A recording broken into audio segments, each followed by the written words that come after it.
Hello and welcome to Yoga Learning Adventures Kids Yoga Online class. This is our very first online class.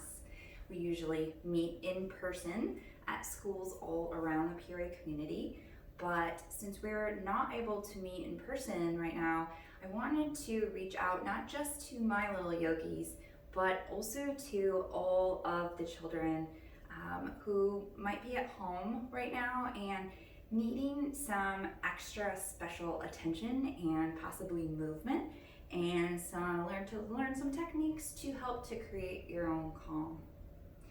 So a little bit about me. I am a former school teacher. I worked for Peoria Public Schools for 17 years. While I was still a classroom teacher, I was able to incorporate yoga and mindfulness throughout the curriculum in my classroom for about 3 years. And then I moved to the PE position, and for almost 4 years, I taught all 400 children at our school yoga and mindfulness as part of their PE classes. So meanwhile, I opened Yoga Learning Adventures and started teaching kids yoga classes and camps. And then I moved on to teaching teachers how to use these strategies in their classrooms, and now I also provide a 95-hour children's yoga teacher training program. We're in our second round now, and so hopefully soon we will have all kinds of resources for kids yoga in our community and beyond. So I wanted to start out today by sharing with you how I'm feeling. This is really new to me. I am used to having yoga classes in schools with children present. Our after-school program at Keller School in Peoria, where I used to work for all those years, we use the gym, and our classes have about 20 to 25 children in them and then several helpers. Our classes in schools that we work with have anywhere from 5 to 25 children. So what is normal is for us to meet together face to face, to interact with one another.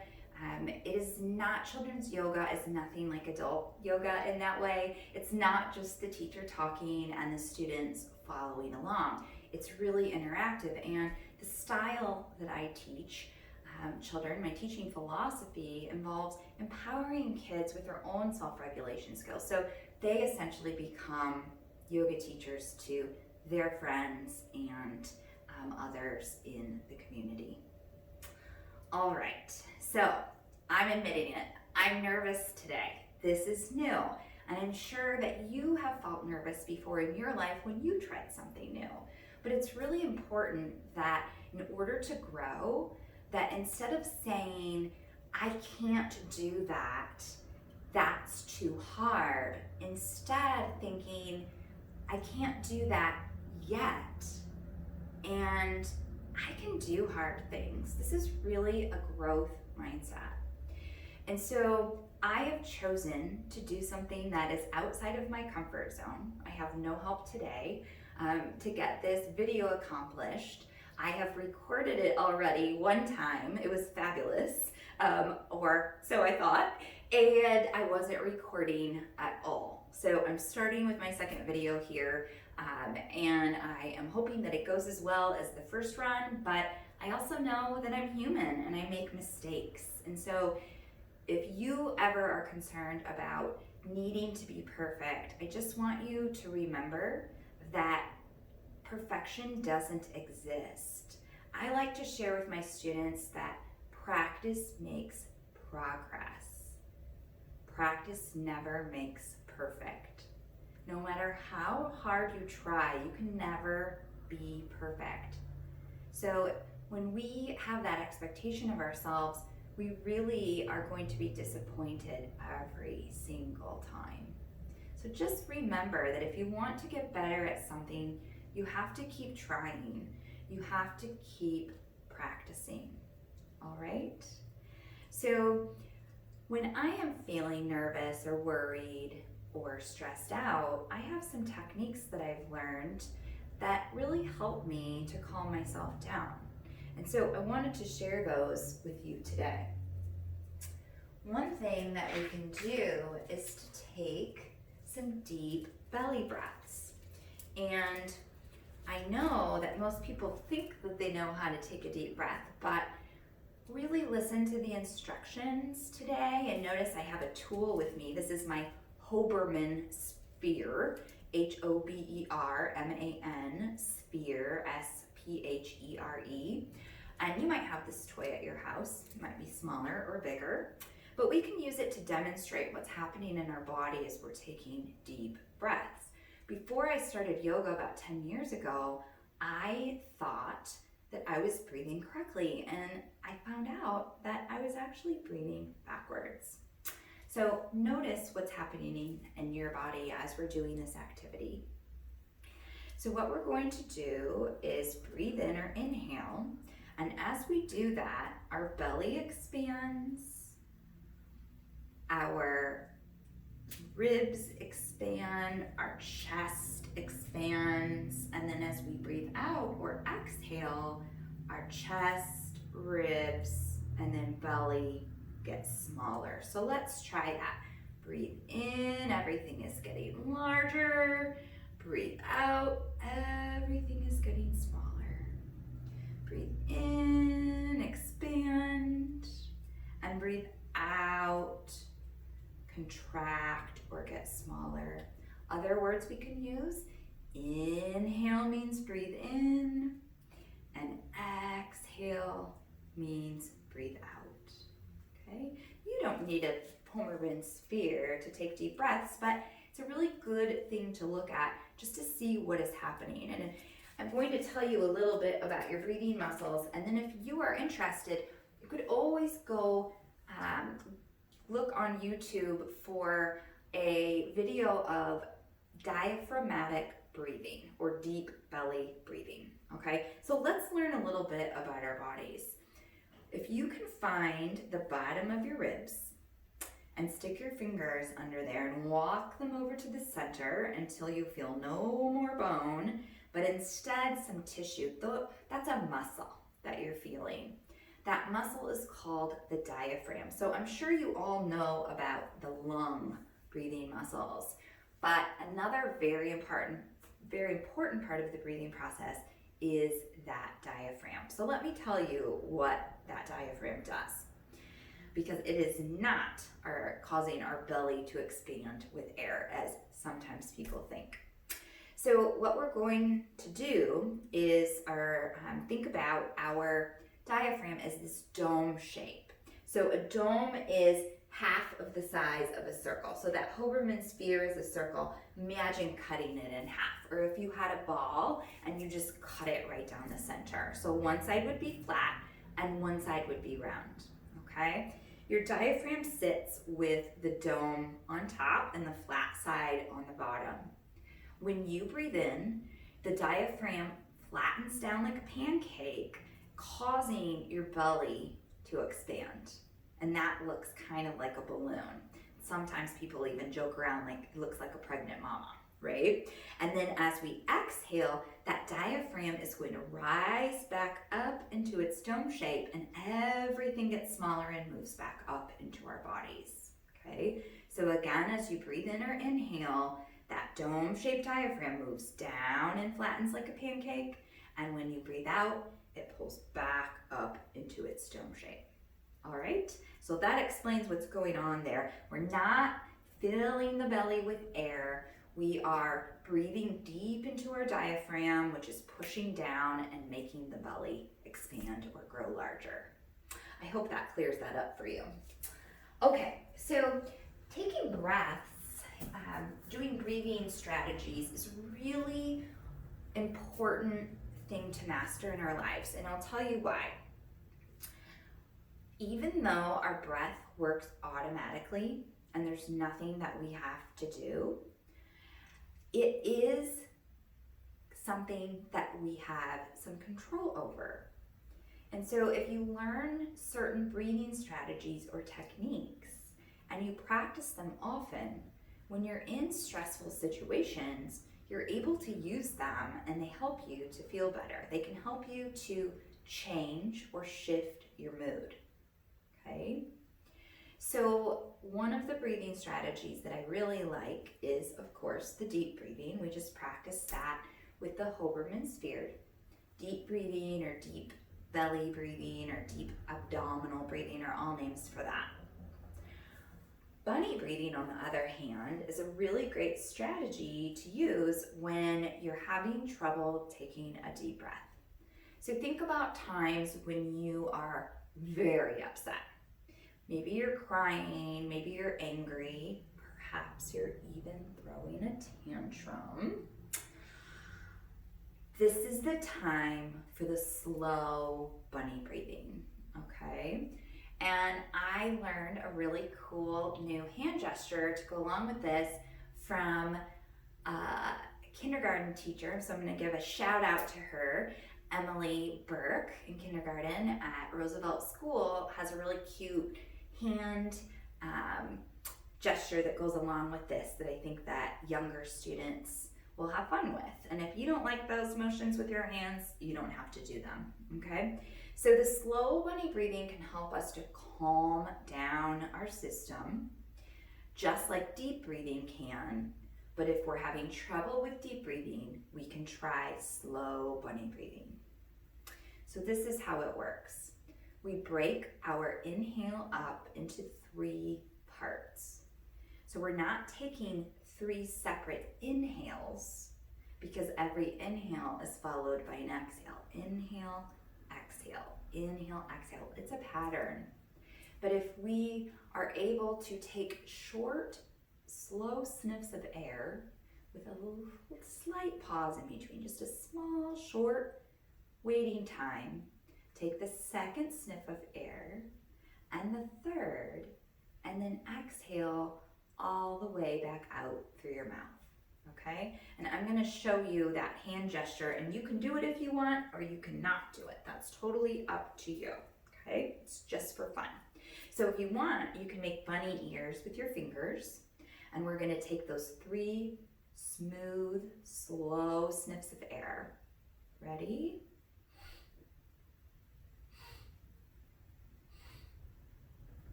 No hands.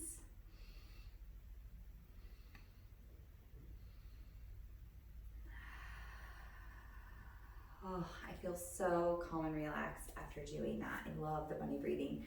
A lot of children tell me that they use this technique. We sometimes call it elevator. You can move up and down the elevator. So your first sniff, second sniff, third sniff, exhale all the way down. That's just another name for it. You can use your hand in that way as well. All right, and another little friend I have with me is a turtle, and turtles go into their shells for protection and safety. And so we can go inside our imaginary shells for peacefulness and safety whenever we need to by doing a secret yoga pose with our hands. So spread the palms wide, fold the thumb over the palm, wrap the fingers around, gently give it a squeeze, see if you like that. If you don't need to continue. And then if you're comfortable, gently close your eyes and begin to imagine that you are a turtle resting so safely inside of your shell. Breathing in deeply and exhaling completely. Feel your body relax as you feel safer and more protected in your shell. Breathing in and breathing out. Those deep belly breaths, or maybe you're more comfortable with doing the bunny breaths here. Imagining your safety. Thinking about times when you might be able to use this strategy. A lot of children report at test taking times this turtle in a shell and bunny breathing are really helpful. All right, we are going to move on. Our theme today is you're stronger than you think. And so we're going to be doing a bit of the superhero theme. My little yogis from Keller have been working on that for quite a while. Some of you have equipment that you could be wearing, could dress up in a costume. I have my fancy Wonder Woman pants on today, so you can take a look. More of that just for fun. And we're going to learn the superhero pledge. So I'm going to be repeating it several times. You can follow along, and then as you feel like you know the words, then you can join in. All right, so let's start. The superhero pledge. I am brave. I am strong. I am peaceful. I am calm. I am a superhero. Nice job, everybody. Let's try it again. The superhero pledge. I am brave. I am strong. I am peaceful. I am calm. I am a superhero. One more time. I bet you're getting it now and saying it along with me. I love that. Here we go. The superhero pledge. I am brave. I am strong. I am peaceful. I am calm. I am a superhero. Nice. You can keep practicing that at home. Okay, we're going to move on to some fun breathing exercises. We're going to start with my favorite one, the Wonder Woman breathing. She has a rope or a lasso that she likes to spin. So we're going to inhale as we spin our web and exhale as we throw it. Inhale, spin. Exhale, throw. Inhale, spin. Exhale, throw. Inhale, spin.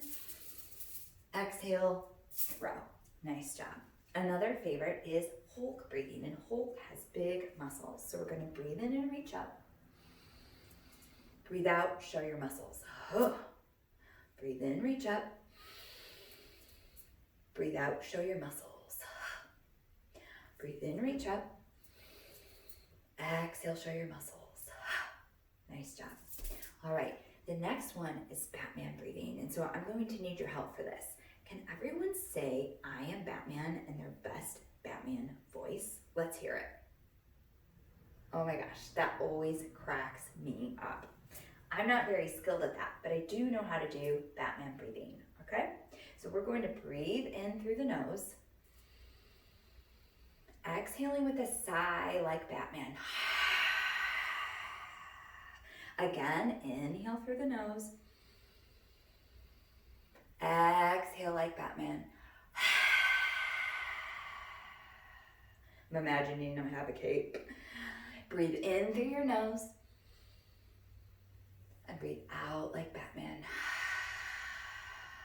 Very nice. And the last one we'll do is Superman breathing. So we're going to stand on 2 feet. Breathe in as you reach up. Breathe out as you lift up 1 foot and fly. You can stay low here. You don't need to be all the way bent over and level with the ground. We want to do the easiest thing first. The first rule of yoga is to do no harm, and that includes ourselves. So inhale, reach up. Exhale, switch sides, moving to the other side, holding steady. Inhale, reach up. Exhale, fly on the other leg. I'm going to give you some tips here. Find something to look at that's not moving, like the floor. Don't look at other wobbly people, they'll make you fall down. Inhale, reach back up. Exhale, fly on the other side. Notice if your balance feels different on one foot than the other. It definitely does for me. All right, very nice. I love that. Okay, so one thing that I want to say about superheroes and the idea of our theme today, you're stronger than you think, is that sometimes we have these negative self-talks going on in our head. So that's saying mean things to yourself, and we don't deserve that. And it doesn't help us to grow or to be better people. So what I really want everyone to work on is taking chances and doing things that might be hard, because if you don't try, you'll never get it. Remember, practice makes progress. So instead of saying, this is too hard, I can't do it, perhaps say that I can't do this yet, but I can do hard things and I'll keep trying, okay? That's all we can ask of you.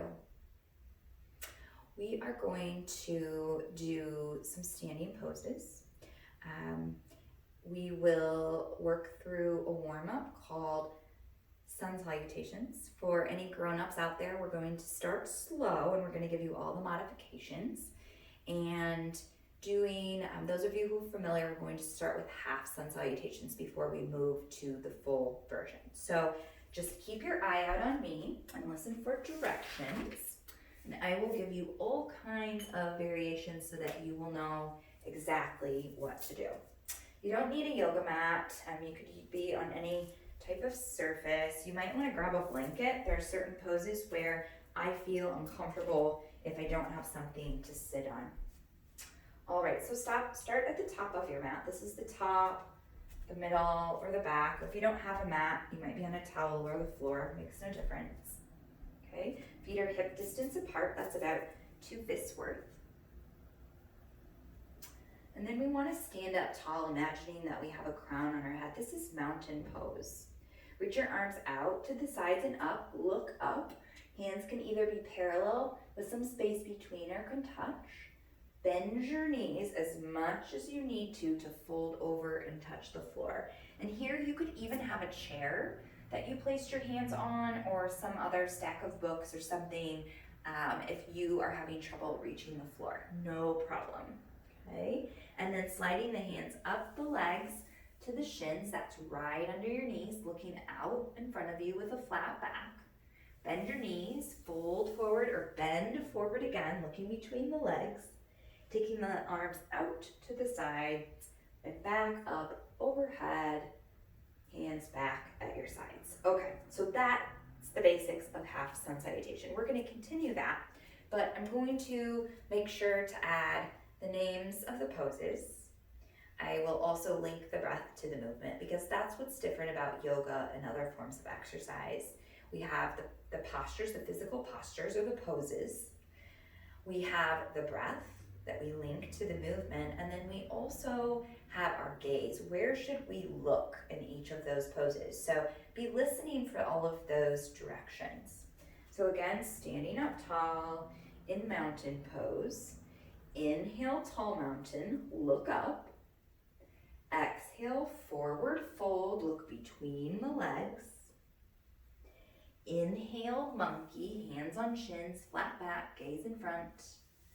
Exhale, forward fold, look between the legs. Inhale, reach back out and up over your head, looking up, and hands back at your side. Doing that again. Mountain. Inhale, tall mountain. Exhale, forward fold. Inhale, monkey. Exhale, forward fold. Inhale, tall mountain. Exhale, mountain. One more like that. Adults, this is seriously for you. I want you to be nice and warmed up. We don't want any kind of strain in our hamstring muscles on the back of our upper legs, and so we're just going to do this slowly. Children, bear with us, okay? We're going to do the full sun salutation in a moment. Mountain. Inhale, tall mountain. Exhale, forward fold. Inhale, monkey. Exhale, forward fold. Inhale, tall mountain. Exhale, mountain. All right, we're gonna move on to the full sun salutations. I'm going to teach you a couple things as we go. Starts the same, mountain. Inhale, tall mountain. Exhale, forward fold. Inhale, monkey. Exhale, plank. Okay, so we're here. We want to figure out how to get back to plank safely. So here are some options. You could step back with one knee and the other, and then lift into plank pose. That is one option. Okay. You could step back with one leg, drop the knee, and then lift, press through the hands, lifting up that leg, then stepping back. Okay. You can also step right back into plank pose. Okay. So another thing that we're going to be doing is lowering down from plank, and that's really challenging for a lot of people. So I recommend dropping the knees first, and then as slowly as possible, lowering the upper body. Okay. And another thing that I'm going to show you, we'll be doing dog pose here, downward facing dog.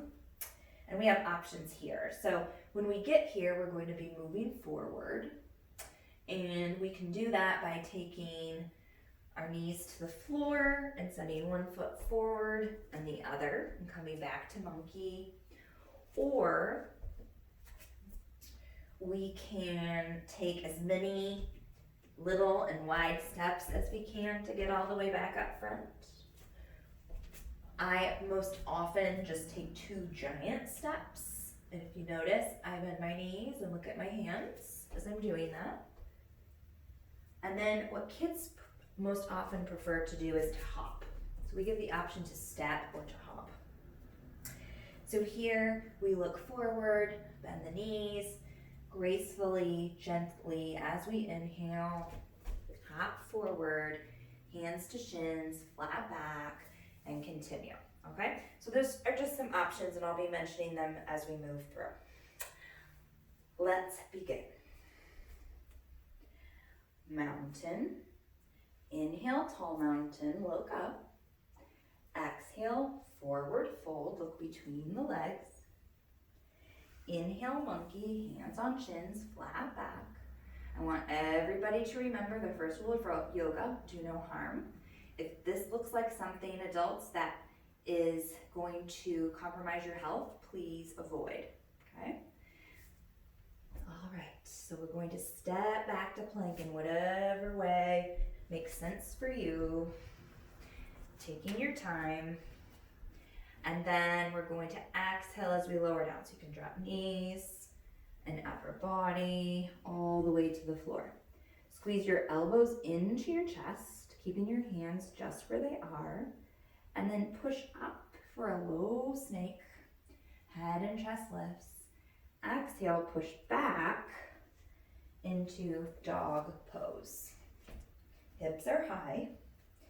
Looking at your hands and decide how you're going to get forward. Drop the knees, take little steps, take big steps, take the hop. So as you're breathing in, you're moving forward, hands on shins, flat back. Exhaling, forward fold. Inhale, tall mountain. Exhale, mountain. Try that again. Mountain, inhale, tall mountain, exhale, forward fold, inhale, monkey, exhale, plank, hold for an inhale, exhale, lower down. Inhale, snake, exhale, dog. Inhale, step or hop to monkey. Exhale, forward fold. Inhale, tall mountain. Exhale, mountain. Very nice. Again, mountain. Inhale, tall mountain. Exhale, forward fold. Inhale, monkey. Exhale, plank. Hold for an inhale. Exhale, lower down.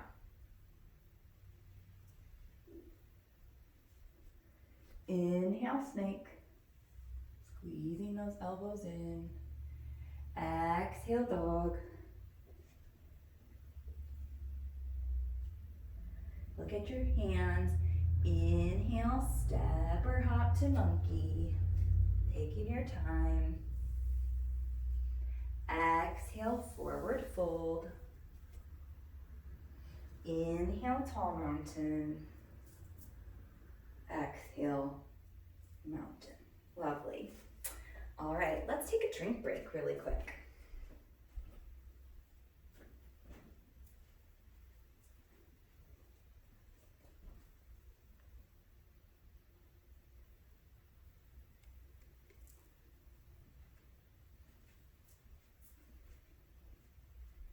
All right, I had to go get my drink. It was not close by, so if you had to do that, it's a good time. Grab your drink. It's good to keep it handy